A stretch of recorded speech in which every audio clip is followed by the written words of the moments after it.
Bonsoir. Bonsoir. On se trouve dans la semaine de vérification gratuite de Mezuzot sur Jérusalem. On a fait une grande publicité, on a vu beaucoup de miracles et maintenant on entend de Madame Sarah Berebi un miracle nouveau du Rabbi qu'on n'avait pas entendu jusqu'à présent. De quoi s'agit-il? Alors il s'agit de ma maman, Zichrona Livracha. Elle avait à peu près 65 ans à l'époque et elle avait été malade d'un cancer.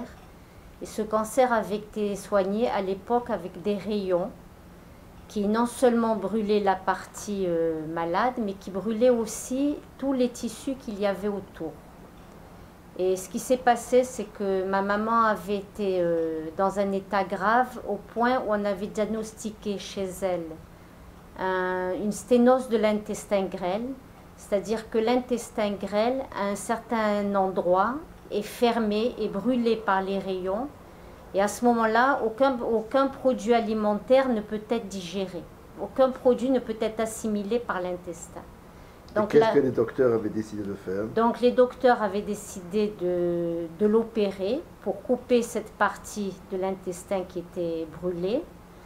Mais ce qui s'est passé, c'est qu'au moment où ça a été diagnostiqué, ma mère avait déjà été dans un état assez grave au point de vue santé.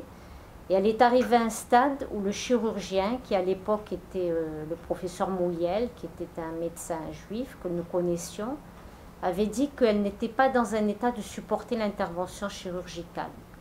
Donc le professeur a refusé de faire... le professeur, le chirurgien, a refusé de l'opérer en disant qu'elle ne supporterait pas le choc opératoire. Donc ce qui s'est passé à ce moment-là, c'est que ma sœur a décidé d'écrire avec l'aide d'un rave que nous connaissions, qui est le Rav Ibgi. Le Rav Ibgi. A décidé d'écrire au Rabbi de Lubavitch, Zechrono Livracha, pour lui demander une bracha pour ma maman. Et une des choses qu'elle avait stipulées dans la lettre, c'est qu'elle était prête à prendre sur elle la souffrance de ma mère, afin que ma mère retrouve la santé. Donc au bout de 15 jours, 3 semaines, je ne me rappelle pas exactement combien de temps, il s'est passé que ma soeur, pendant le travail, devait se déplacer en mobilette. Et à ce moment-là, à Paris? Non, à Nice. À Nice. Et à ce moment-là, elle a eu un accident. Elle s'est retrouvée, c'est-à-dire un camion, en fait, en tournant, l'a renversée. Et elle a eu une fracture du bassin. Enfin, elle a eu des choses quand même assez importantes qui ont nécessité une hospitalisation assez longue et un traitement assez élaboré. Et ce qui s'est passé, c'est que pendant tout ce temps-là, j'étais tellement occupée avec ma sœur pour la soigner, que je peux dire qu'entre guillemets, j'ai un petit peu oublié ma maman. J'ai demandé à mon père de plus s'en occuper, mes frères s'en occupaient.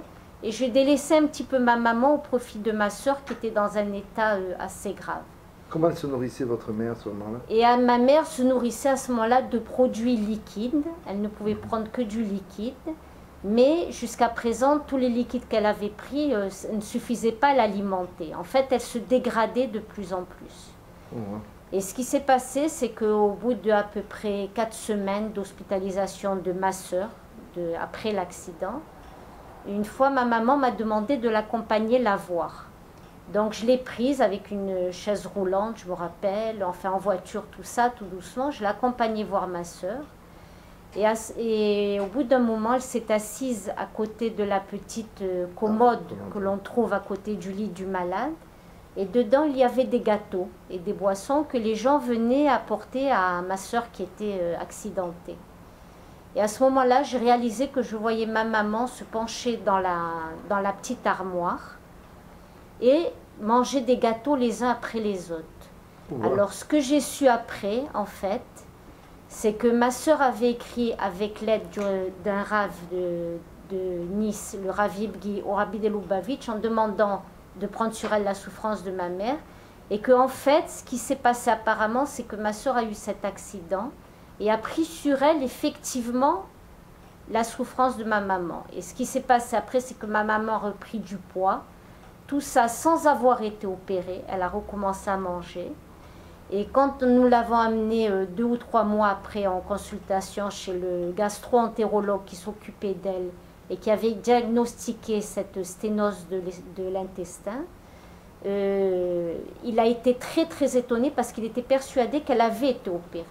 Alors on lui a dit que non, qu'elle n'avait pas été opérée. Alors à ce moment-là, il nous a sorti la radiographie de l'intestin. Il nous a montré à quel point son intestin avait été brûlé. Et il a dit que techniquement parlant, sur le plan chirurgical, c'était impossible qu'une personne puisse récupérer et manger normalement avec un intestin en état de sténose comme elle l'avait. Donc ce qui s'est passé, c'est qu'en fait, ça ne peut être que la bracha du Rabbi. Le miracle du Rabbi. Voilà, qui a aidé à ce que ma soeur, effectivement, prenne la souffrance de ma maman sur elle. Et c'est comme ça que ma maman a été sauvée. Ah, Baruch Hashem, Baruch Hashem. Que Dieu bénisse tout Israël, que le Rabbi puisse aussi donner sa bénédiction à chacun de nous et continue de bénir chacun de nous, Bezrat Hashem. Et que nous tous, on voit de bonnes nouvelles jusqu'à la venue de Mashiach et le plus vite possible, Bezrat Hashem. Amen. Amen.